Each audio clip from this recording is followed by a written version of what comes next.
What is going on, everybody? Welcome back to the channel. You already know what this is. This is the 2021 Honda Rubicon 520 DCT IRS with electric power steering. We just hit 500 miles on it, so I was going to do a little update video on it, a little review. It's been a while now. Been a few months. Many hard miles.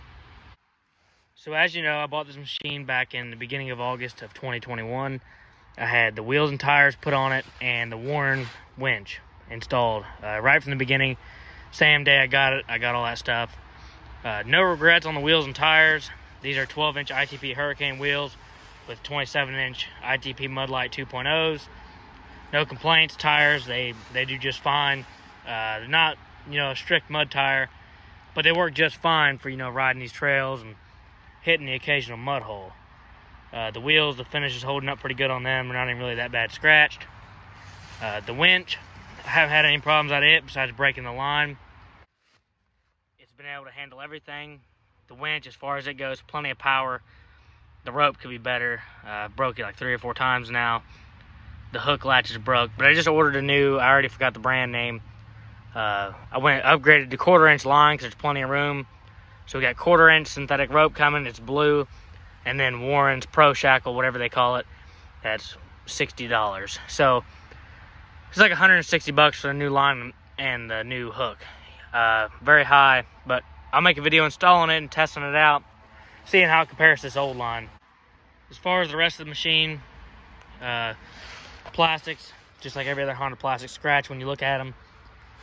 Very easily scratch, but overall they look all right still. 500 miles later. I think I'm at just over 90 hours. Haven't had any problems out of this switch. Everything up here has worked fine. The headlights have all been fine. So 500 miles, 92.8 hours. Only had one oil change done. I put Rotella 15-weight 40 T4 in here after the first oil change. Everybody hated on it. Been fine ever since. Hadn't caused any problems. The DCT, still love it. Love how easy it is, convenient it is, and having the option to go from manual to auto. The only thing I don't like is how when it's cold, it's very, finicky and shifts really hard. But it shifted just like that with when it was brand new, the other Honda oil. So I don't think it has anything to do with the oil that's in it. The Warren winch, the only thing I've had it do that was weird with the switch was one time I pressed out and it pulled it in. One time I pressed in, it went out, and then it started going in. And I ain't had any problem with that ever since. Not sure if I had something twisted up or what was going on, but switch hadn't really given me any problems. The low range, like I've said in the past, is absolutely amazing. You just feel a huge difference. If you have these 27s, you got it in first gear, 4-wheel drive, diff lock, it'll bog down in just high gear. You won't be able to turn them in a really bound up situation. Put it in low, no hesitation, it'll pull like it's not even there. You can see the bumper still in good shape. The only thing I've done is a little dent there. Haven't done any other major damage. No broken plastic, no broken skid plates. Everything's fine. No damage. Headlights all work. Storage is all still good. No broken lids. Love all the storage. I loved it so much that I installed this box right here. I got for $20 at Dunham's. And you can put your phone in here. Keeps it nice and dry and unbroken. Fit your gun down in there. Love that box.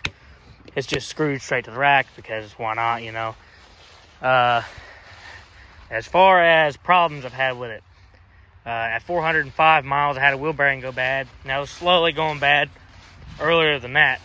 And I'm thinking it was a faulty wheel bearing. It was this one right here. The other one's still tight and like new. But when I pulled this wheel bearing out, the wheel was about to fall off. It's so loose. When I pulled that wheel bearing out, the inside of the bearing just fell apart. It was full of mud and water and crap. So I'm assuming it just had a bad seal from the factory. New Honda bearing, $60, very easy to put in. No problem there. The Honda Squeaky bushing that everybody loves, we can't stand. I bought a needle greaser. I stuck it into that rubber boot, and I was able to shoot some waterproof grease down in there, and it fixed that. Bushings under here. Haven't had this issue before, but they squeal like crazy on this four-wheeler. I tried greasing them, didn't fix it. It's very annoying. It gets so bad sometimes, it makes you mad because the front end sounds terrible. That's my only real complaint, is how all this sounds. I don't know what it is. wheels, bushings. I don't know what it is, but it makes horrible noise, and I cannot stand it. The DCT has only acted dumb on me a few times, where it goes to a straight dash, but that's no big deal. You just cut it off, crank it back up, it goes fine. I've never been stranded on this four-wheeler yet so far. My ODI grips, after all these miles, you see they're a little bit wore. Still like them though. No regrets on the grips. Pressure washer took that white out of there, so that's just ignorant pressure washing. One thing I was looking at on this four-wheeler is the aftermarket support's kind of faded in some departments. Exhaust and tuners, I cannot find one for the life of me. I like the RJWC that Braden Price got, and I was really thinking about going with that exhaust and tuner, mainly just because I want a little bit of more sound and a little bit more power. Stock exhaust is very, very ugly on these things. I know it's dirty. I just got back from riding yesterday, so I ain't had time to wash it. She'll get cleaned up. The exhaust, they're just ugly. They look terrible, so I want to change them, but I cannot find a nice one anymore. And I don't want it to be really loud and obnoxious. So if you guys know anything about that, let me know in the comments. The annoying tick has been there since I got it. And almost like a knock, but it hasn't caused any issues. Can't really hear it right now. There you go. That's very obnoxious, very annoying. Drives me nuts. Is the Honda Rubicon worth $10,000 in bone stock form? Absolutely. Quality is 100% there.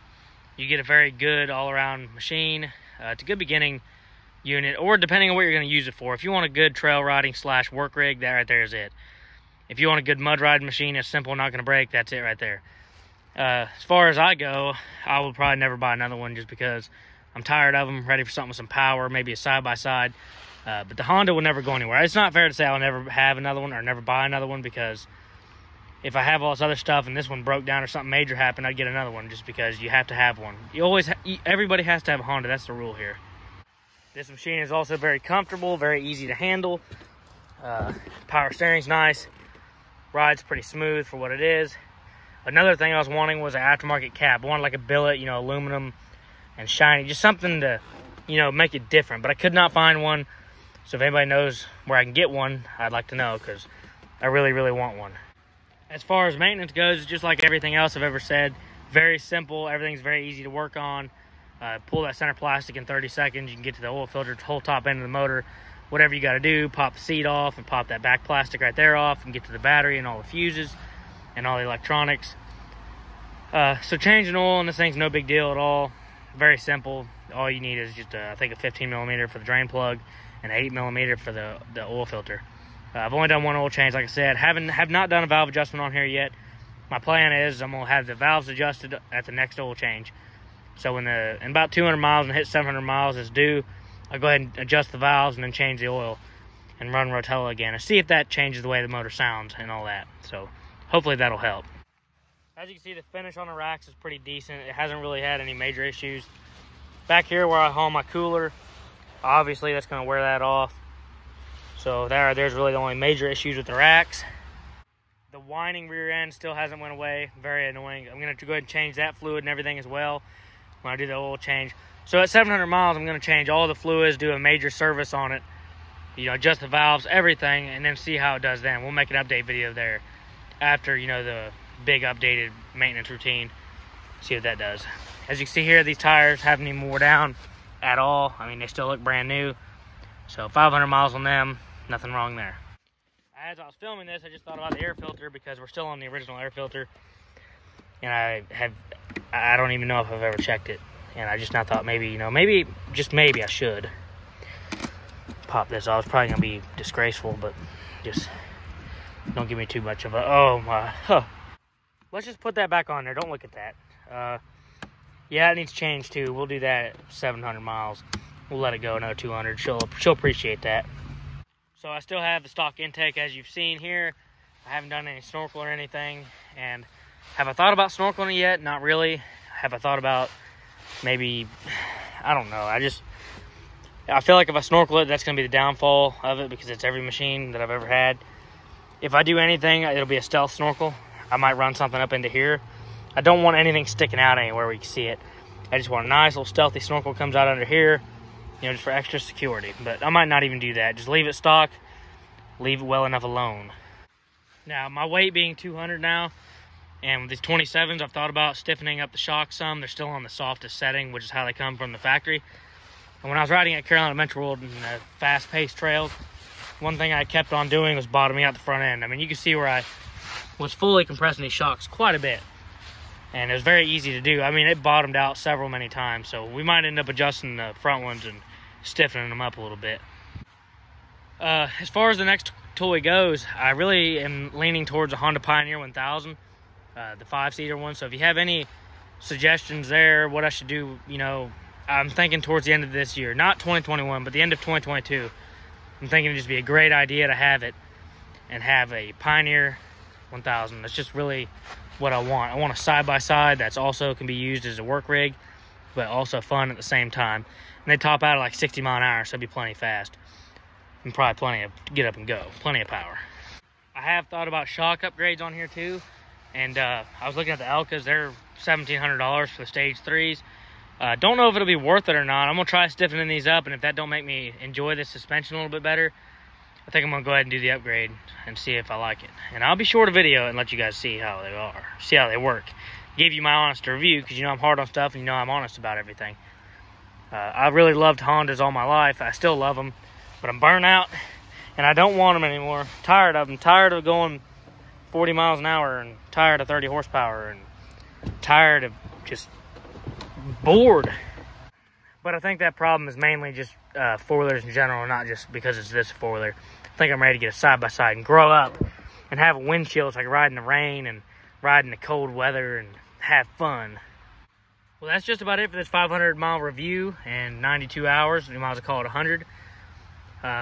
Very pleased with the machine though overall. Mainly the front end noise is the most annoying thing, and the rear end noise and the engine noise. All the noises are the most annoying thing.